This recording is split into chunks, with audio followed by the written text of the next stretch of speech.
নমস্কার, আমি অনামিকা। আমার আরেকটি নতুন ব্লগে আপনাদের স্বাগত জানাই। আজকে সকাল সকাল সপরিবার আমরা বেরিয়ে পড়েছি হাম্পির উদ্দেশ্যে।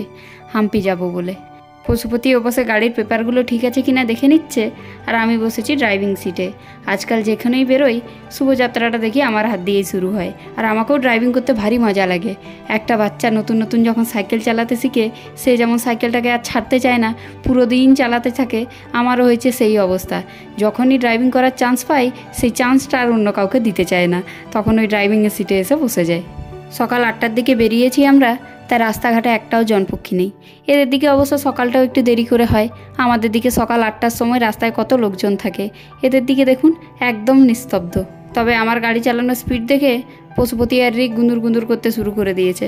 আমি বেশ মাঝারি স্পিডে চালাচ্ছি, কিন্তু পশুপতি বলছে এই স্পিডে যদি আমরা যাই তাহলে আমাকে হাম্পি পৌঁছানোর জন্য আরেকদিন ছুটি নিতে হবে। বাগলকোট শহর ছেড়ে আমরা এখন চললাম এক প্রাচীন শহর দেখার উদ্দেশ্যে, যার নাম হাম্পি। বর্ষাকাল, তাই আকাশে মেঘলা বাদল আর চারিদিকে সবুজে ভরা দৃশ্য। কোথাও আবার সূর্যমুখী ফুলের ক্ষেত, কোথাও আবার আখের ক্ষেত। সকাল সকাল কেউ কিছুই খেয়ে বেরোয়নি, তাই ব্রেকফাস্টের জন্য রাস্তায় একটা হোটেলে দাঁড়িয়েছি। নিয়েছি ইডলি আর বড়া। বড়াটা রিকের জন্য আর ইডলিগুলো আমার আর ঋষির জন্য।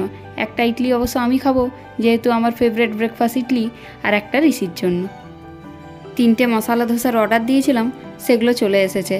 আমাদের দিকে যেমন মশলা ধোসার যে আলুটা সেটা ধোসার ভেতরে থাকে, এদের দিকে কিন্তু সেই আলুটা ধোসার বাইরে থাকে। যেমন চাটনি থাকে, তার সাথেই আলুটা দিয়ে দেয়। আর রিক যখন বাচ্চাদেরকে স্কুলে এইভাবে খেতে দেখে, তখন সেও বাড়িতে এসে বলে মশলা ধোসা বানালে আলুটা আমাকে ধোসার বাইরে দেবে। এই হোটেলটাতে দেখি একটা পরিবারের যত মহিলা আছে তারা সবাই মিলেই হোটেলটাকে চালাচ্ছে। হোটেলটা তবে সেলফ সার্ভিস ছিল, আপনাকে নিজেই গিয়ে আপনার খাবার নিয়ে নিতে হবে, যেমন বুফে সিস্টেমে হয়। সব থেকে বয়স্ক যে মহিলাটা, উনি সবাইকে খাবার সার্ভ করছেন। তার নিচে ওনার বৌমা সবার জন্য ধোসা বানাচ্ছেন, আর তার নিচে তার মেয়ে, সে প্লেট বাটি সেই সব কিছুগুলো যাদের যা খাবারের আছে সেগুলোকে উঠিয়ে উঠিয়ে রাখছে। বাগলকোট থেকে বেরিয়ে আমরা যেদিকেই যাই না কেন, অবাক করে দেওয়ার মতো প্রাকৃতিক দৃশ্য দেখতে পাই। আর বর্ষাকালে এই জিনিসটা আরও ব্যাপক হয়ে ওঠে। গাড়িতে গান চলছে, আর পিছনে রিক আর ঋষি এখন ডান্স করছে। ওদের পিছন দিকে দেখুন সূর্যমুখী ফুলের ক্ষেতটা, এতটাই ব্যাপক লাগছে এই সূর্যমুখী ফুলের ক্ষেতটা, আপনারা না দেখলে কেউ বিশ্বাস করতে পারবেন না। বাইরে বেরোনোর পর ট্রাকের উপরে যত রকমের মেশিন থাকে, রিকের মনে সেগুলোকে নিয়ে অনেক প্রশ্ন থাকে। এরকম 3টা, কোনোটা 2টা, কোনোটা 3টা, কত কি লাগা আছে, এগুলো লাগা আছে, হাওয়াগুলো ইয়ে করা আছে, আলাদা আলাদা ডাইরেকশন আছে,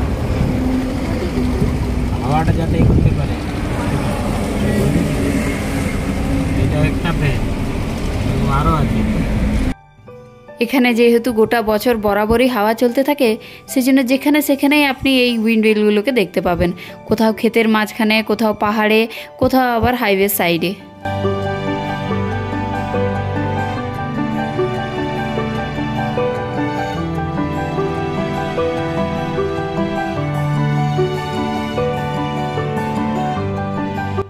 প্রায় 5 ঘন্টা মতো জার্নি করার পর মুখগুলো সবার শুকনো হয়ে গেছে, সেই জন্য সবাই আখের রস নিয়ে বসেছে।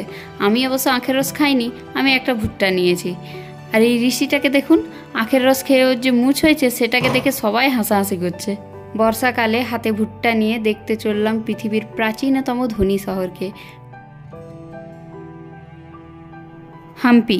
কর্ণাটকের বিজয়নগর ডিস্ট্রিক্টের একটা প্রাচীন সভ্যতা। আগে এটা পৃথিবীর 2য়তম এবং ভারতবর্ষের সবথেকে বেশি ধনী শহর ছিল।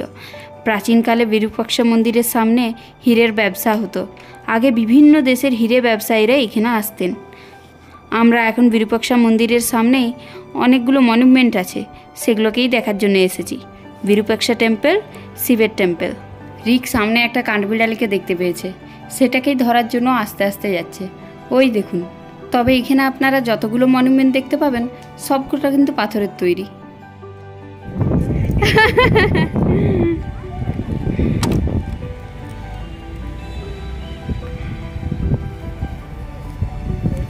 এই পুরো জায়গাটা তবে পাথরের, যেখানে যেখানে মাটির ছোঁয়া আছে সেই জায়গাগুলোতে ঘাসে ভর্তি। সামনের দিকে তাকালে মস্ত বড় বড় পাথর, আর যেই পিছন দিকে ঘুরে তাকাচ্ছি পুরো নারকেল গাছের জমজমাট দেখতে পাচ্ছি। নিচের থেকে ওপরে ওঠার জন্য পাথরের ওপরেই সিঁড়ি কাটা আছে। আমরা আস্তে আস্তে ঋষিকে নিয়ে যাচ্ছি, কিন্তু রিকের এই মধ্যে কতবার যে যাওয়া আসা হলো তার কোনো ঠিকানা নেই। প্রায় 5 থেকে 6 বারও উপর থেকে নিচ হয়ে গেল। নিচের দিকের এরিয়াগুলোতে পুরো নারকেল গাছে ভরা। কি অপূর্ব সুন্দর প্রাকৃতিক দৃশ্য।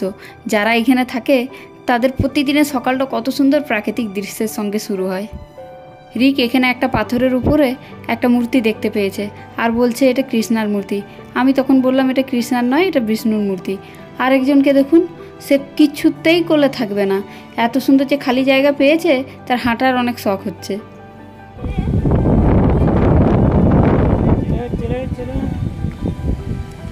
এখানে আমরা যত যা কিছু দেখছি সব কিছুই পাথরের তৈরি। দেখে মনে হচ্ছে যে না, একটা পিলারের উপরে কতগুলো পাথর রেখে দিয়েছে আর একটা মনুমেন্ট তৈরি হয়ে গেছে, আর পুরো মনুমেন্টটা সেই পিলারগুলো ভরসায় দাঁড়িয়ে আছে। দেখুন, এই হলো প্রাচীনকালের বিজয়নগর সাম্রাজ্য। পাশ দিয়ে বয়ে যাচ্ছে তুঙ্গভদ্রা রিভার। রামায়ণের সময় এই জায়গাটাকে বলা হতো কিষ্কিন্ধা। তবে আমি একটা জিনিস জেনে খুবই খুশি হলাম যে আমি এমন একটা জায়গায় আছি যেটা ইউনেস্কো ওয়ার্ল্ড হেরিটেজ সাইটের মধ্যে পড়ে। হাম্পিতে ঘোরার জন্য অনেক জায়গা আছে, অনেক অবাক করে দেওয়া প্রাচীনতম মন্দিরও আপনি এখানে দেখতে পাবেন। তবে এখানে কি না, আমরা একদিনের জন্য এসেছি, সেই জন্য পুরোটা কমপ্লিট হবে না। আমরা এই বিরূপাক্ষা মন্দিরের সামনে যে মনুমেন্টগুলো সেগুলোকে আজকে দেখব, আর বিঠ্ঠল মন্দির বলে আর একটা আছে, বিঠ্ঠল টেম্পল, সেইখানে আমরা যাব। আজকে এই দুটো জিনিসই আমরা দেখব। আরবার ইচ্ছে আছে আসার, যদি কোনো সময় আসি তাহলে বাকিগুলোকে কভার করব। বাইরে এলে আমি বুঝতে পারি না বাইরের চারিদিকে দৃশ্যগুলোকে চোখে ধরে রাখবো না রিকটা কোন দিকে ছুটোছুটি করছে তাকে দেখব। সে সমান এই পাথরগুলোর উপর দৌড়ে যাচ্ছে। এখন সামনে একটা পুকুর দেখতে পেয়েছে, তার ভেতরে ঢোকার জিদ ধরে বসেছে। ওকে আর কিছুতেই এখান থেকে নিয়ে যাওয়া যাবে না। ওই পুকুরে ঢুকবে, একটু জলে খেলবে, তারপরেই যাবে। আর এই রিকটার সাথে ঋষিটাও কম নয়, সেও ফাঁদ পেতেছে নিচে নামার। এমন জেদ ধরেছে ও নিচে নামার যে তাকে আর কোলে রাখা যাচ্ছে না। খোলা জায়গা পেয়ে ঋষিটা এখন কোন দিকে যাব কোন দিকে নাই বুঝে উঠতে পারছে না। সম্মানে চিল্লিয়ে যাচ্ছে ওর হাতটা যাতে আমরা এখন ছেড়ে দিই আর ও একাই হাঁটবে। আর রিকটা গেছে ও পাশে গবেষণা করতে, কোন দিকে কি আছে না আছে। 2 দিন পরে এখানে একটা রিসার্চ সেন্টার খুলবে, তো তাই এই দেখুন কোথায় কি আছে না আছে সবকে খুঁজে বার করে দেবে ও।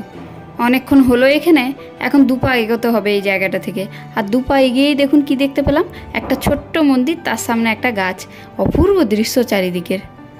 এত সুন্দর প্রাকৃতিক সৌন্দর্যকে দেখে ভাবছি হাতে যদি একটা আর্ট পেপার আর একটা পেন্সিল থাকতো তাহলে এই প্রাচীন সভ্যতাকে কত সুন্দরভাবে পেপারে না তুলে ধরতে পারতাম আমি। ড্রয়িংয়ে আমি 4th ইয়ার পর্যন্ত কমপ্লিট করেছি। এখনও মাঝে মধ্যে আঁকাআঁকি করি, সেই ড্রয়িংগুলোকে রিক আবার শোকেসে সাজিয়ে রাখে।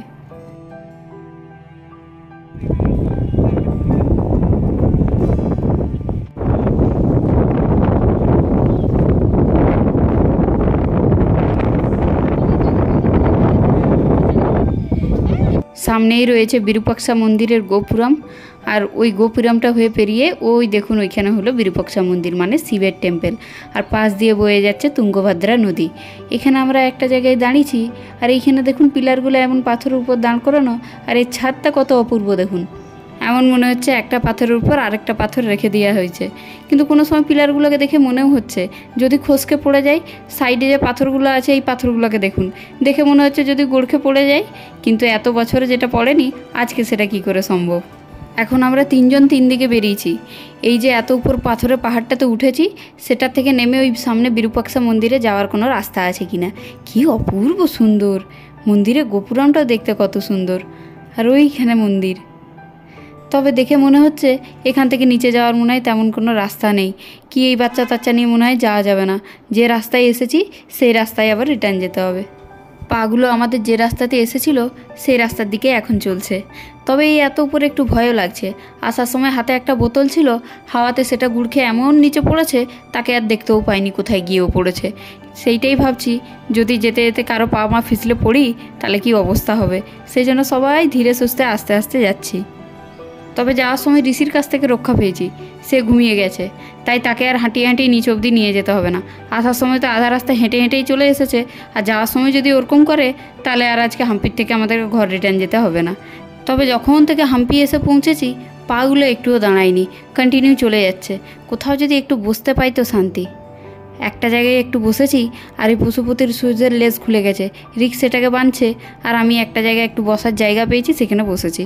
এই হলো বিরূপাক্ষা মন্দিরের গোপুরাম। মন্দিরে তবে এখন প্রচুর ভিড়।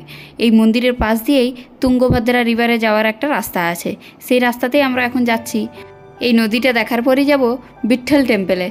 আপনারা 50 টাকার নোটে যে পাথরের রথটাকে দেখতে পান, সেই রথটাকে দেখতে। তবে পাথরের রথের ভিডিওটা আর এই ব্লগে দিলাম না, সেটা রইল পরের ব্লগের জন্য, না তো এই ব্লগটা অনেক বড় হয়ে যাবে।